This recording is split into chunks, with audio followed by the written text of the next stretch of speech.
আচ্ছা, hello guys, আমরা file explorer option বা ফাইল অপশন বা ফোল্ডার অপশন এগুলোর নাম আমরা মোটামুটি শুনেছি, কিন্তু কিভাবে ওপেন করতে হয় একদম নিউবি যারা তাদের জন্য আমি দেখাচ্ছি যে কিভাবে ওপেন করতে হয়। এটা খুব সহজে ওপেন করতে পারবেন, ৩টা ওয়ে আমি দেখাচ্ছি। তো আমরা প্রথমে যেটা করতে পারি সেটা হচ্ছে এখান থেকে গিয়ে উইন্ডোজ বাটনে গিয়ে আমরা কন্ট্রোল প্যানেলে যেতে পারি। কন্ট্রোল প্যানেল, আমরা কন্ট্রোল প্যানেল থেকে এই ধরনের একটা উইন্ডো আসবে।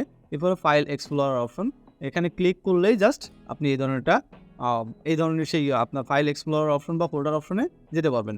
আমি সেকেন্ড ওয়ে যেটা আছে সেটা এখান থেকে ডাইরেক্ট আপনি একদম ডিরেক্ট লিখতে পারেন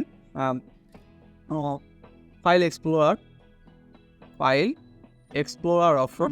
এই যে file explorer option just click করেন, এই যে একেবারে চলে আসলো।